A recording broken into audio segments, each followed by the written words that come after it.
end zone. Pass caught. Touchdown Gunner. Hey guys, welcome to Black Angus Reviews. If you don't know, Friday Night Tights, hosted by Nerdrotics with his band of merry men, they hosted, of all people, Alex Jones. And it was pretty entertaining to hear him on there for about an hour and a half or so. And of course, there's a contingent on the internet that hates it. And so we're going to be talking about my buddy Mad Max. After Friday Night Tights at some point, Mad Max had his Friday Night Whites stream with some, what's the word? Frequent guest, Oh My Diaz, Resident Justice. By the way, sub to Resident Justice. He's trying to hit 1K. He's working hard and is giving his thoughtful opinion. Whether you like it or not, I think he has food for thought. Go check him out.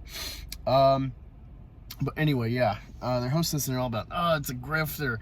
They're pandering their politics. They're forcing this, and it's like, bro, there's a reason there is anti-Disney fervor with these channels. And even though I don't agree with the methods and or some of the content, the overall message, hating Disney, despite liking some of the products myself, is very well founded, along with just Hollywood in general. Politics is here again at the forefront in entertainment.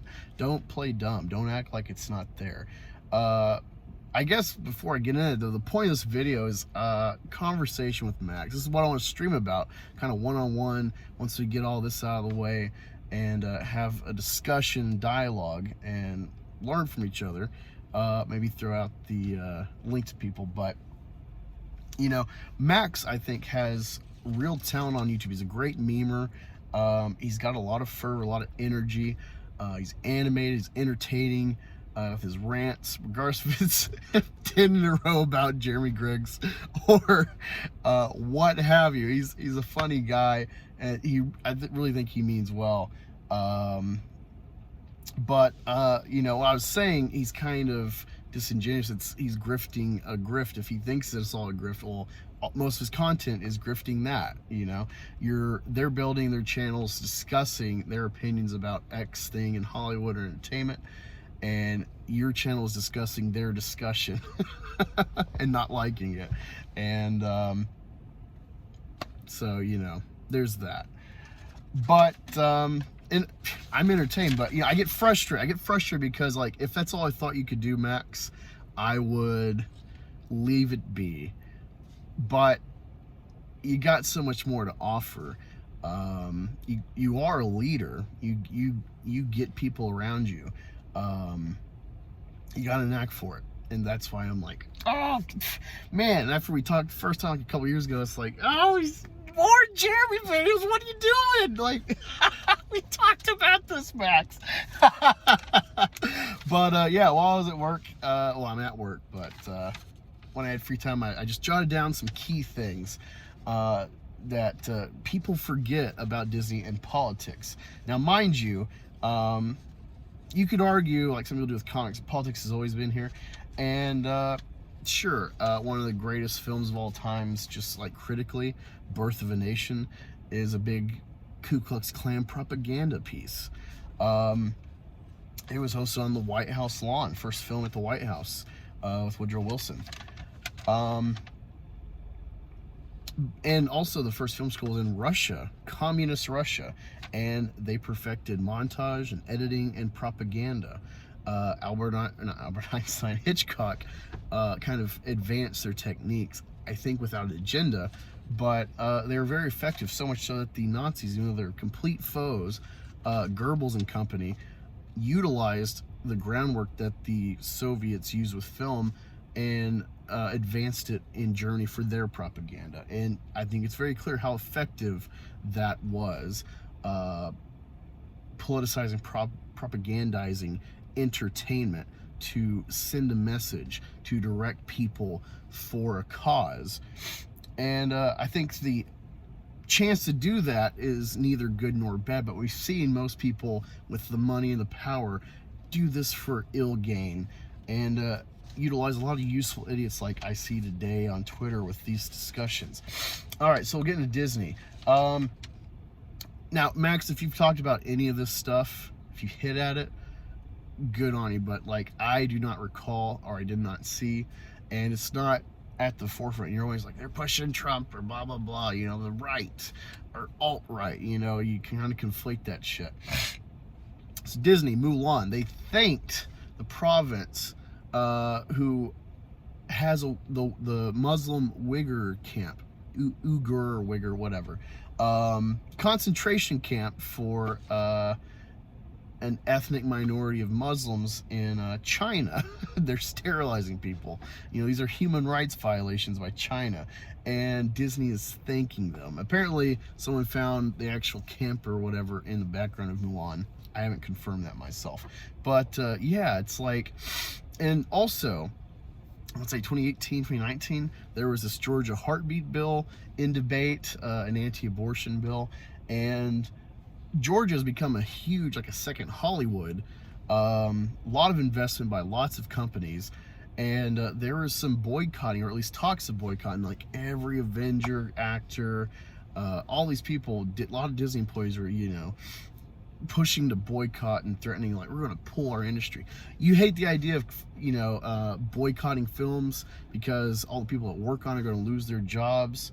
Well, think about a whole industry because of political agenda, left or right, losing their jobs because actors and stuff are influencing or potentially influencing a whole industry to hurt a state's economy, or threatening to hurt a state's economy because they don't like their politics. And at the same time, they released Aladdin. They virtue signal being pro-women, pro-feminist, we're pro-choice, and this is a woman's right, yada yada, and we're going to stand for something that might, you know, hurt your economy and maybe hurt ourselves in the process, losing money to make a point. And yet they filmed in Jordan. Pretty bad country when it comes to abortion, if you know how you feel about that. Recently, them and Warner Brothers have funded Gavin Newsom. Now, that's a huge red flag to me, and I'm sure lots of other companies done it, and I'm not supporting anyone on the right that does this either. Big companies that have huge media influence. Disney owns ABC, a news outlet. They're part of the Hive right now. They're funding Gavin Newsom and his recall. Who else have they funded? You know, this is the thing. You don't talk about any of this. You're just mad that Jeremy and other Jeremy and Kendall and everyone else is crapping on Disney, and all you see is the movie talking. You don't see the bigger picture. All right, Gina fired for anti-Semitism, along with, you know, other isms and phobes and whatnot. But the big ringer was her tweet was anti-Semitic. It trivialized the Holocaust. Well, Pedro Pascal did the same thing, and the point he was making wasn't even made, because he was talking about, oh, these Mexicans, and it turns out the picture is like, I think Pakistani or Palestinian children getting water, but it looks like kids in cages, and he compared that to Nazi Germany. It's like Germany in the 40s, America today. And you know, who did he influence with that? He's not fired. You play softball for Pedro, but oh man, they're praising Gina and Daily Wire. Oh, it's a big conspiracy. It's like, do you not see the hypocrisy of that? And I get Pedro's way more important to that show than Gina. She's expendable, and she was a downsized character in season 2 before this debate. But yeah, like, play it even, man. Also, Mark Hamill attacking Ivanka Trump and her family. She was just celebrating Star Wars. I think her kid was in a stormtrooper outfit. Maybe had some Star Wars Legos. She's like, the Force is strong with my family. And Mark Hamill's just spewing all this hate on Twitter at them, when it's like, hey, Star Wars, this should, you know, doesn't matter if you're Republican or Democrat, Trump or Hillary. Like, we can all agree on Star Wars. You know, just the general franchise. No, he had to make it, you know, some istism, Nazi phobe, whatever bullshit, attacking them. And also he's like, may the vax be with you. That's a political tweet, and you don't say shit about it.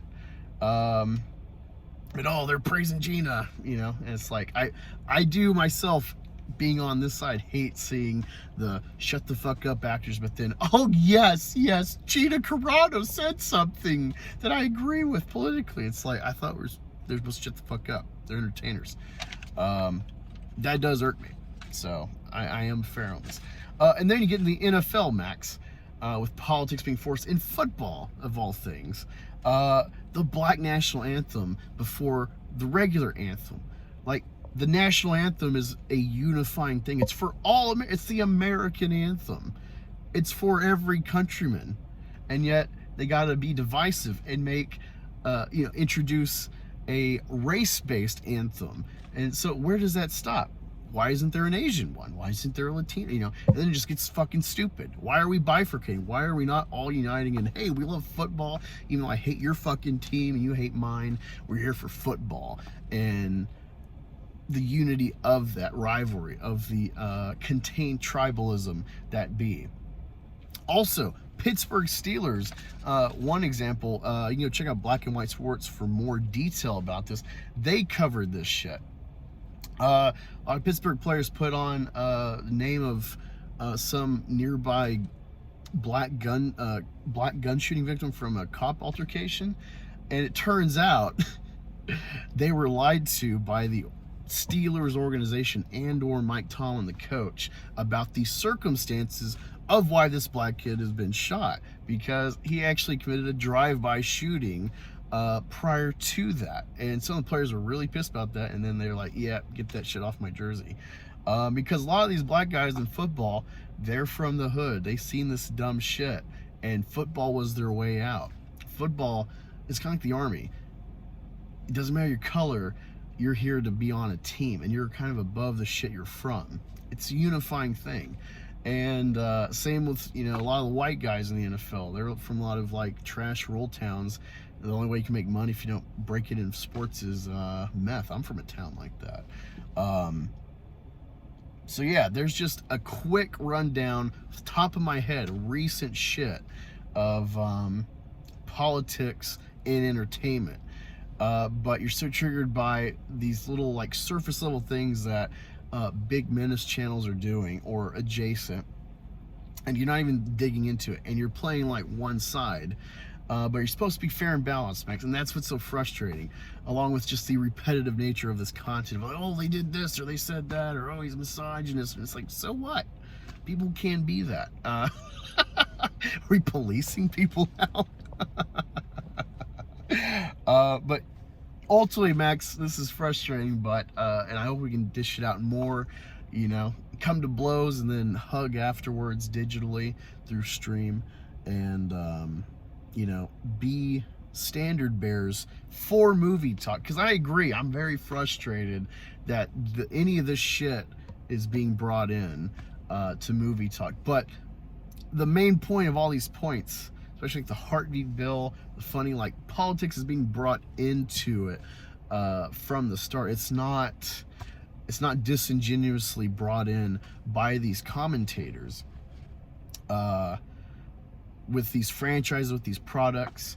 I would love to just go to a movie like, wow, that sucked, or it was great, and I'd be like, oh god, they added this agenda, or they're negging on mine, or whatever. It's like, I don't care. Star Wars Last Jedi, Disney just bought Fox for $71 billion, and they have the audacity to make in that stupid Canto Bight shit this anti-capitalism narrative, when you literally are a company benefiting from capitalism, throwing $70 billion to buy out the competition. Like, how disingenuous can you be? And yeah, it was so on the nose. At least with George, I think he's an SJW, but he had restraint, and so I know his intent with Vietnam allegory and his view of American imperialism, but he was so subtle that there's a lot to interpret, and it's really about perception and eyes of the viewer, how they see that film. But it's a huge unifier, and that's one example of a franchise that's been decimated for the meaning. There's a reason where people are so hungry to shit on Star Wars now with new crap. because they've made this a thing. They've ruined the spirit of Star Wars in a lot of ways. It's not just it's not like the prequels had the same similar, you know, fandom outrage back then, but it was never like, oh, you think this about a movie, you must hate Asian women, you know, like what? The character sucked, didn't fit in the movie. But this is where we're at now. You know, I guess we noticed it at first with Ghostbusters, but it goes way back to just little microaggressions, if you will, little cuts. And yeah, so that's kind of my 2 cents about that. Max, I hope you maybe you start digging in to see, like, hey, you know what, I kind of jumped the gun on my perspective. You know, maybe you get a little more fair and balanced, truly. I'm not trying to convince you to come to my side. I'm just trying to get you to see the full picture of the argument and why these channels have value to people. It's easy to smear them as just hate channels. Oh, they hate this and hate that. And it's up for debate if some of the content's disingenuine or forced. Sure. But I mean, you hang out with me, you hang out with Echo Base. We're a couple channels that we favor these guys. We're watching you because we like a diverse range of opinions. But it's frustrating when it's like it seems you're like possibly willfully ignorant, or just like, you know, not even looking at the other half of the picture. But man, that stream was wacky and crazy. I didn't know I was going to go on with you for that. I appreciate you, Max. You opened the door for so many people to talk and hash it out and possibly see other perspectives. And yeah, that's why I'm promoting you and wanting to discuss with you, and why I'm promoting RJ. And everyone, again, go sub to Resident Justice. I'll put the link in the description below. Hopefully you viewers in this potentially back and forth between me and Max find some value, some nuggets, some discussion. Reach across the table to your perceived enemy thus far. And the world's better for it. But it's YouTube. We're going to pick our sides, so I doubt it. But yeah, Max really brought the madness out in me. But yeah, let me know y'all's thoughts below. I'm gonna enjoy this delicious breakfast burrito, and I'll talk to y'all later. Check me out Thursday.